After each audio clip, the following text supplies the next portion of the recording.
You're listening to Crazy Shit in Real Estate. You'll be amazed at all these wild but true situations that others have found themselves in. Because on this show, you'll hear uncensored, unbelievable stories from the world of real estate. I'm Leigh Brown. Let's dive right in. How can you get out of an introverted comfort zone? Well, let's just talk about this because I find that there is a wild misconception in real estate that all realtors are extroverts, that we are super bubbly all the time, want to be around people, when in fact, it's estimated that around half of the realtor population is actually introvert by nature. Which one are you? Well, let's talk about what it means. The first thing is go take one of those old personality tests, the Myers-Briggs ones. Y'all remember that? We're not talking Enneagram. That's a whole different rabbit hole. We're talking Myers-Briggs. I personally, Leigh Brown, I'm an INTJ. Now, I can already hear you arguing with me through your cameras. You're saying, Leigh Brown, there's no way you're an I. You have to be an E. I'm an I. I've been an introvert my entire life. That's how I'm wired, because you're wired sometimes to be the person who is filled up by being around other people. That's you extroverts. If you think about your little battery icon on your phone, when you go to a party with all these strangers, you are just so excited because you're like, oh, look at all these new friends. And you just get more and more wound up the more you talk. That's a lot of our elected officials, people that love political events, they get wound up. Those of us that are I's, we still enjoy going, but the more we're around more people, we just wind down. Our battery level falls while the extrovert is going up. Neither one's wrong. They're just different. So if you're thinking, Leigh Brown, maybe that's me. It is you. You might be an introvert if you walk into a room that's a networking event and you're thinking, I can do this, I can do this, I can do this. And you go make a new friend and you make 2 new friends. And by the time you get to number 3, you just feel like you can't talk to anybody else. Your phone's ringing. I can't. I'm peopled out. When you're peopling out, you might be an introvert. So then you go to a quiet place to recharge. Introverts, we recharge by reading books, by being by ourselves, sometimes by going for a walk, by listening to a podcast, but it generally does not involve a 2-way conversation. It's generally going to involve some reset time. You might be an extrovert if you're in that room and you are running a notch on my belt for every person I talk to. I'm going to get to all of them and I feel more excited the more I go. And then you leave that room, you're actually a little bit lowered because you lost all the energy you got from other people.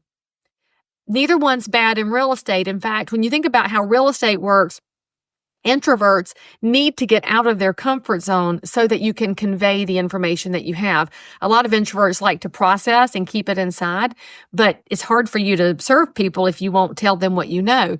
For you extroverts, your challenge is shutting up long enough to let the other person tell you something so that you can then figure out how to marry what you know with what they need. It's a balancing act.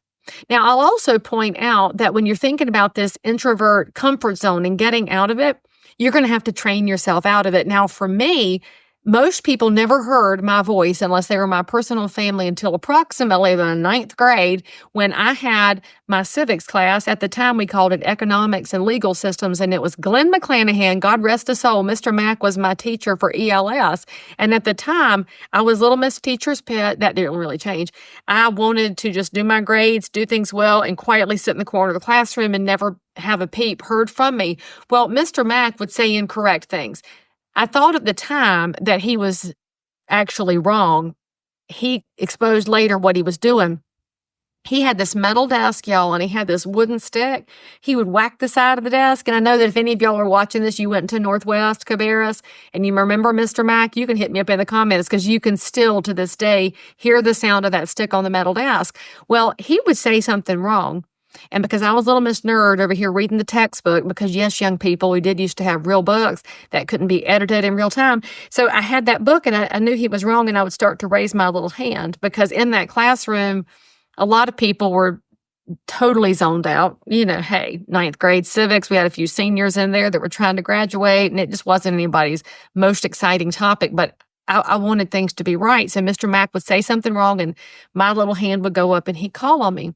Well, that was the first time I think I ever heard my own voice in public and the first time anybody else had either. And Mr. Mack also worked the parking lot. Now, of course, in the 9th grade, I did not yet have my driver's license.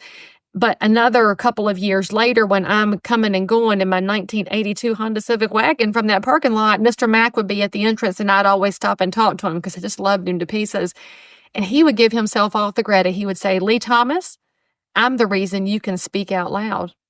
And eventually I said, Mr. Mack, what are you talking about? And he said, if I had not made you raise your hand to speak back and correct me, you might never have had your voice heard. So if you're in real estate and you're listening to this podcast or watching it and thinking, man, I need some more Leigh Brown answers in my life. Well, guess what, friends? I have a new program that is launching right now called Answers.RealEstate, where I will give you every bit of insight I have to help you grow your real estate business, help you better respond to consumers, to provide a more excellent real estate experience so that the next time you land on crazy shit in real estate, you'll have a better solution to whatever you ran into. Answers.RealEstate. There are monthly plans available. You will love it. Get your coaching. Sign up with me today. And as a young person, I didn't know what he was giving to me at that time, but he was giving to me a realization that my voice mattered, that my brains mattered, and that me speaking up mattered. Well, that was the first steps to me coming out of my introvert zone, and I wish he was alive today to see how much his influence has meant over the last several decades. And now I want you to realize that when you're an introvert, if you don't learn to raise your hand and speak up a little bit, the people around you may not get the benefit of what you thought your way through. They don't have the benefit of your opinions because, right or wrong, it takes a lot of opinions coming into a space to create the best outcomes. And frankly, when you're in real estate, if you are too introverted, your neighbors may never know that you are a great option, because in order to be a successful real estate agent, I'm just going to tell you, you have to be out there enough that people know you're an option.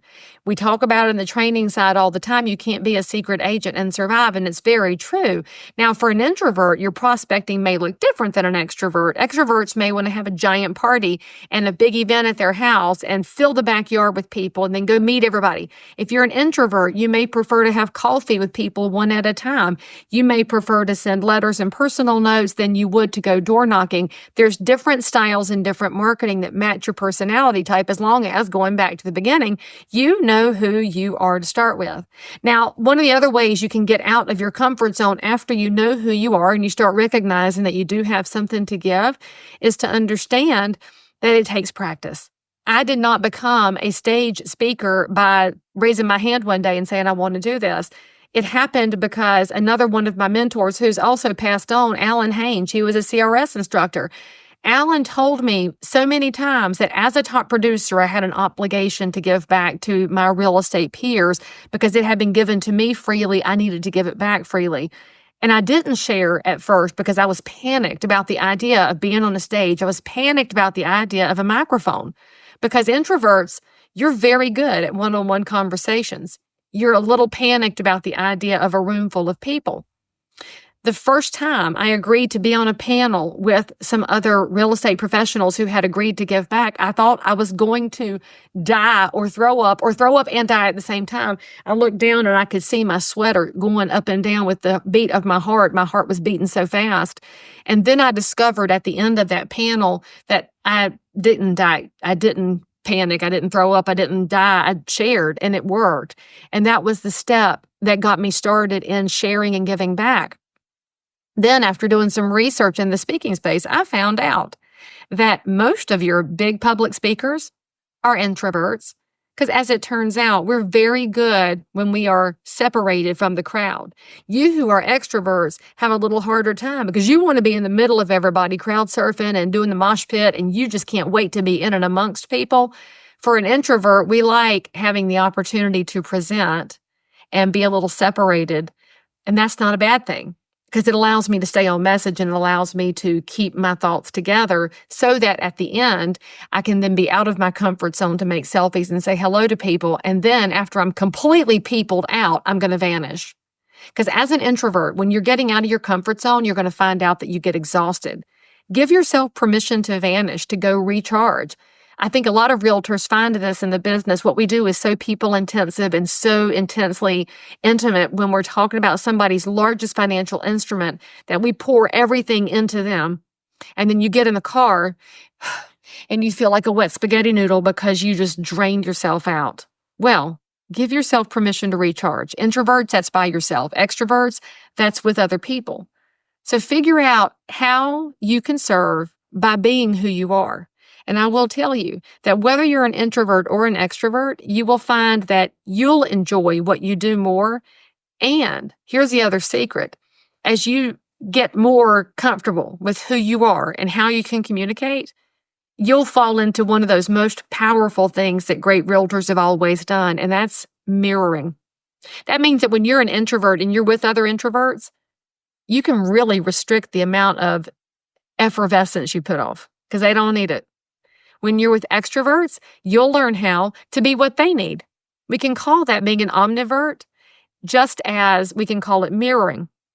The more successful you are at reflecting the people that you're with, the better you'll be at serving them. Because whether we like it or not, people are going to react to somebody who feels like them, talks like them, thinks like them, and then you start to bring your own space in.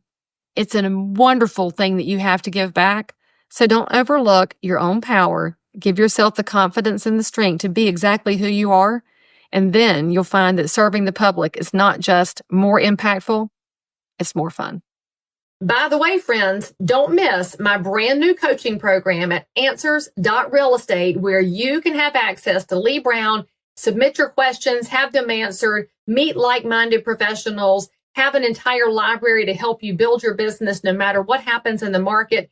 Get signed up today. I promise you'll be glad you did. As always, I'm so super thrilled that you joined in for more crazy shit. And if you're a realtor, investor, inspector, lender, or just a regular human being who happens to have an unbelievable story that you need to tell the world about, or frankly, you just need to one-up the story you just heard, then make sure to DM me on Instagram at Leigh Thomas Brown, or tweet me at Leigh Brown, or frankly, any social network where you hang out. I'm there. And if you had some fun, then you totally want to subscribe so you don't miss out on any future episodes.